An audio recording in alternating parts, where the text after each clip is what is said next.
Witam Państwa bardzo serdecznie. W moim dzisiejszym filmie opowiem Wam o kulisach i przebiegu wyborów z 4 czerwca 1989 roku. Miały być one pierwszym krokiem w kierunku demokratycznych zmian w naszym kraju. Czy tak rzeczywiście było? Na to pytanie odpowiem w moim filmie. A złotymi patronami kanału są pan Andrzej Maciejewski z Alaski oraz kancelaria prawnicza Macieja Ordona w Chicago.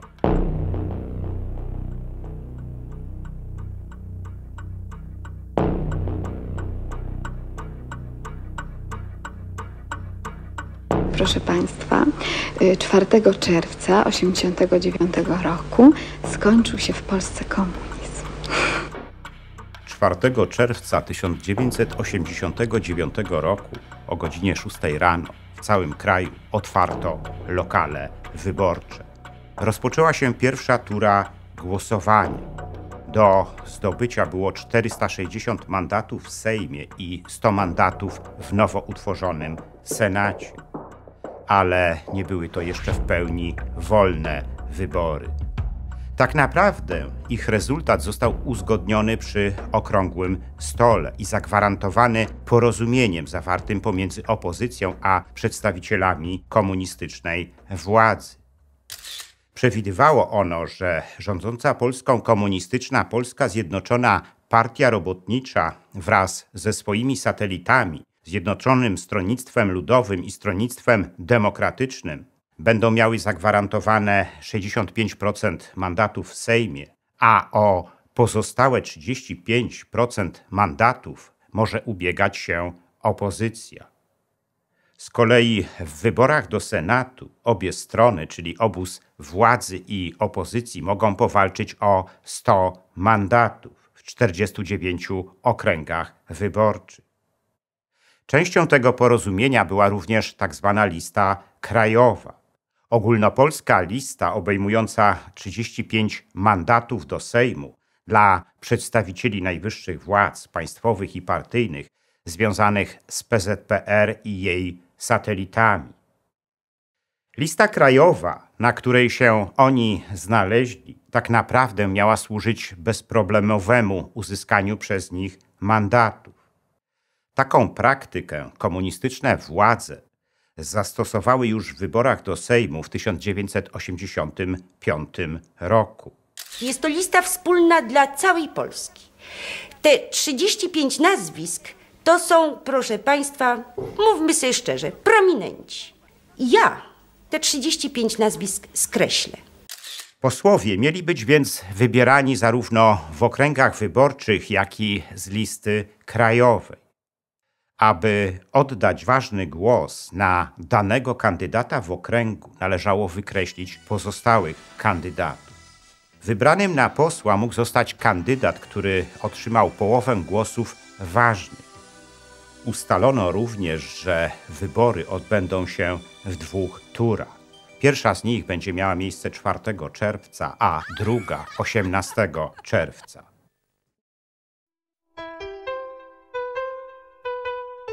Tamtego czerwcowego dnia czuć było napięcie w całym kraju.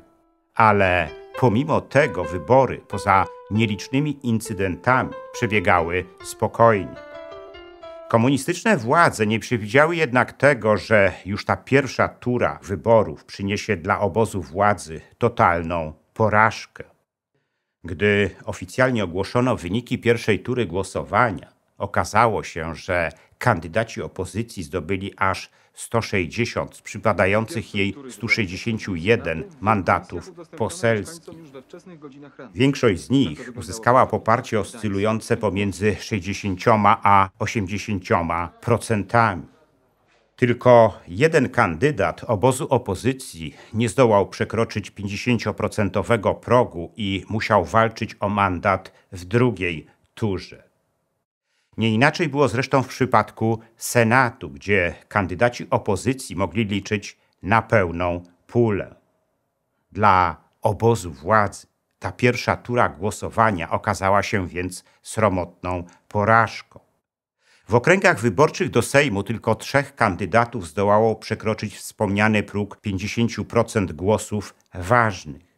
Byli to Teresa Liszcz i Władysław Żabiński z ZSL oraz Marian Czerwiński z PZPR. Ale oni otrzymali wcześniej poparcie Solidarności. Natomiast spośród kandydatów do Sejmu z listy krajowej tylko 2 na 35 zdołało przekroczyć próg 50% głosów ważnych i uzyskało mandaty. Byli to profesorowie Mikołaj Kozakiewicz i Adam Zieliński. Za to żaden z kandydatów obozu władzy nie uzyskał mandatu do Senatu. Wyniki pierwszej tury głosowania wywracały do góry nogami wszystkie ustalenia odnośnie ostatecznego wyniku wyborów dokonane przy okrągłym stole. Zadekretowany przez obie strony układ sił w nowym parlamencie wydawał się niemożliwy do osiągnięcia. Obóz władzy nie miał przygotowanego scenariusza na taką sytuację. Generał Wojciech Jaruzelski winą za klęskę w pierwszej turze głosowania obarczył polski Kościół. Stanisław Ciosek, członek biura politycznego Komitetu Centralnego PZPR, wyraził to jeszcze mocniejszymi słowami, stwierdzając na jego posiedzeniu, że my, Kościołowi, zaufaliśmy, a oni okazali się jezuitami. Przerażeni tą sytuacją, członkowie biura politycznego usiłowali znaleźć jakieś wyjście, ale nie mieli na to żadnego pomysłu. Z kolei przywódcy opozycji zastanawiali się, czy klęska obozu władzy w pierwszej turze nie zachęci go do porzucenia ustaleń okrągłostołowych i spacyfikowania opozycji. Jacek Kuroń, jeden z liderów opozycji, postulował nawet, aby temu zapobiec, nie organizując żadnych demonstracji z powodu wyborczego zwycięstwa i nie prowokować władzy. Tego typu głosów po stronie opozycji pojawiło się znacznie więcej. Tak naprawdę były one zachętą do tego, aby zmieniła ona swoje stanowisko. I kilka dni później rzeczywiście to nastąpiło. Wszyscy kandydaci na senatorów i na posłów do Sejmu przecież mieli wspólną platformę wyborczą i to była platforma Okrągłego Stołu. Podczas konferencji prasowej Komitetu Obywatelskiego Solidarność, która odbyła się 7 czerwca 1989 roku, Janusz Onyszkiewicz zaczął już mówić zupełnie innym tonem. Stwierdził, że nieobecność w Sejmie takich osobistości jak Rakowski i Ciosek będzie niekorzystna i że będzie to z uszczerbkiem dla samego Sejmu, jako instytucji stanowiącej o sprawach państwa. Podobne głosy zabierali również Kuroń, Michnik, Geremek i Wujec. Potem dołączył do nich również sam Wałęsa. Ale słowa Onyszkiewicza były dla obozu władzy sygnałem, że opozycja czeka teraz na propozycję z jego strony. W rezultacie tego 8 czerwca 1989 roku zwołane zostały obrady Komisji Porozumiewawczej. Panie ministrze, strona opozycyjno-solidarnościowa publicznie oświadczyła, iż oczekuje propozycji w sprawie nieobsadzonych mandatów do Sejmu. Czy takie propozycje są i czy będą przedmiotem dzisiejszych obrad? Tak. Czy strona solidarnościowa też ma propozycje co do obsadzenia wolnych miejsc w Sejmie? Będziemy dyskutować. W razie ich nieobsadzenia przez obóz władzy opozycja mogłaby mieć prawie 50% głosów w Zgromadzeniu Narodowym. A to przekreśliłoby wszystkie wyborcze ustalenia Okrągłego Stołu. I w czasie obrad Komisji Porozumiewawczej obie strony ustaliły, że w sprawie rozwiązania problemu listy krajowej zwrócą się do Rady Państwa, która formalnie miała kompetencje wyborcze. Ta ostatnia, odpowiadając na tę prośbę, wydała dekret o zmianie ordynacji wyborczej do Sejmu.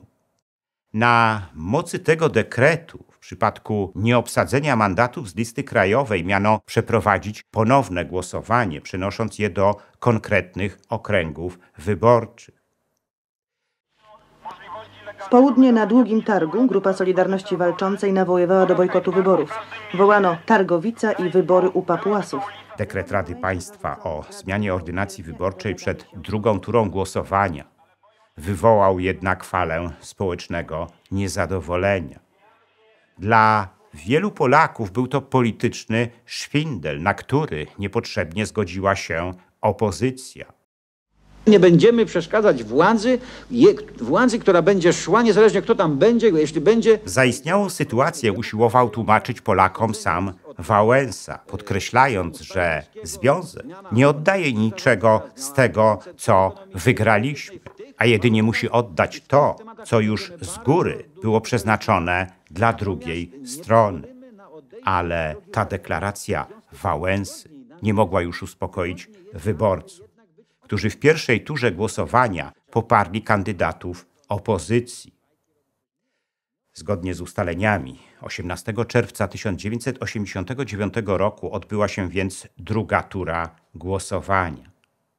Tak naprawdę druga tura głosowania była już tylko walką o mandaty pomiędzy kandydatami samego obozu władzy. W jej rezultacie obsadzili oni wszystkie przeznaczone dla nich mandaty.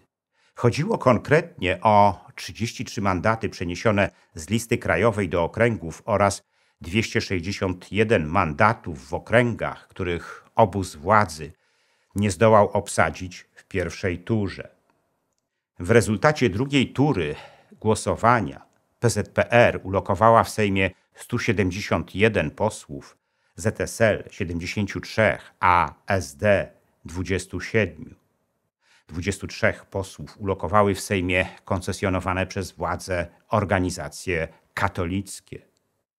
Zdecydowana większość kandydatów obozu władzy, którzy zdobyli w drugiej turze mandaty, sprawowała niższe funkcje w aparacie partyjnym i była słabo rozpoznawalna.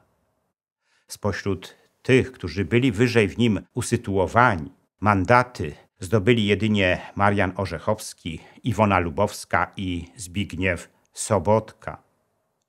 Jak sugerują historycy, w drugiej turze głosowania zadziałał swoisty mechanizm współzależności, mówiący, że im niżej jest usytuowany kandydat w strukturach partyjnych, tym niższy jest jego stopień społecznej i politycznej demoralizacji.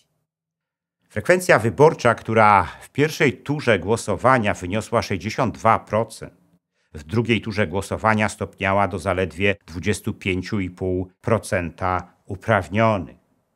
Ta druga tura głosowania przebiegała również w zupełnie innej atmosferze niż pierwsza. Nie było już żadnego napięcia i żadnych emocji. Polskie społeczeństwo stało już z boku dziejących się wydarzeń, coraz bardziej nabierając przekonania, że demokracja i wola ludu to odrębne sprawy.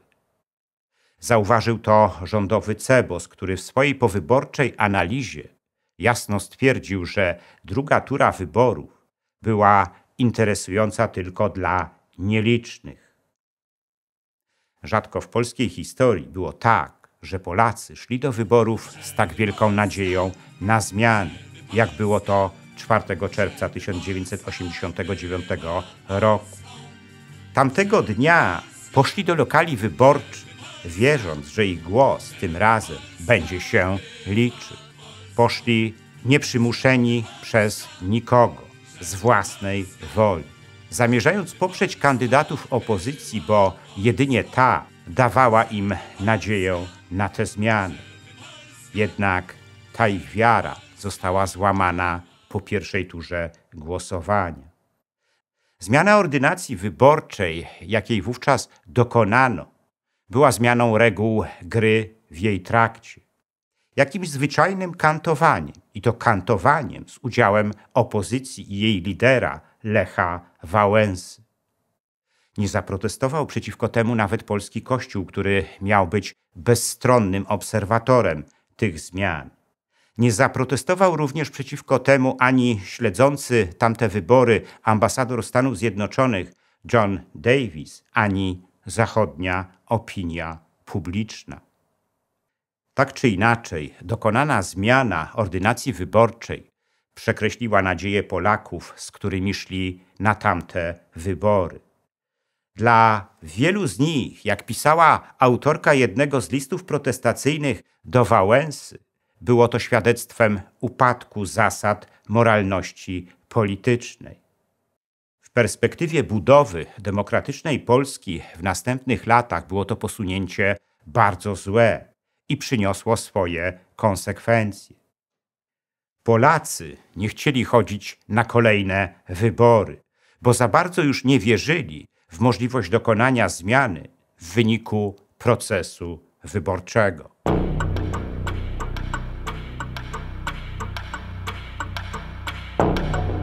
Nasze filmy nagrywamy ze sporym wyprzedzeniem.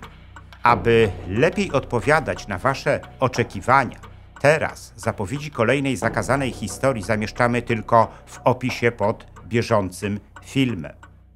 Nam pozwoli to na większą elastyczność w doborze tematów, a Państwo otrzymacie, mam taką nadzieję, opowieści historyczne lepiej objaśniające współczesny szalony świat, bo jak stwierdził Cyceron, historia jest nauczycielką życia.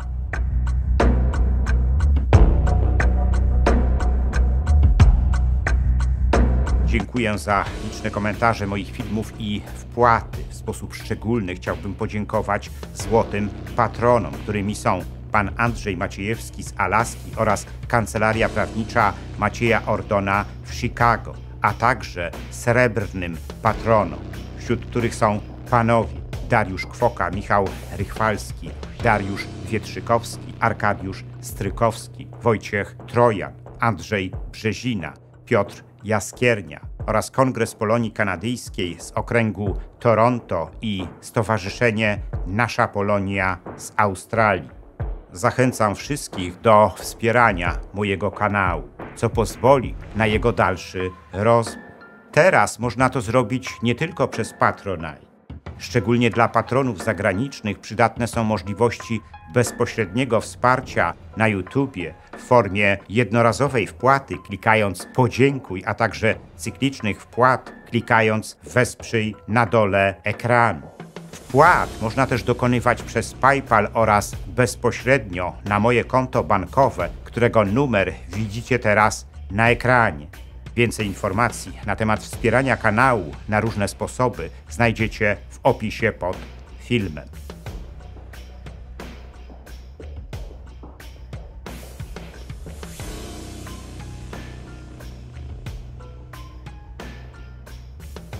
Jeśli podobał się Wam mój film, udostępnijcie go znajomym, dajcie łapkę w górę, kliknijcie subskrybuj, a także wesprzyjcie mój kanał, za co z góry dziękuję.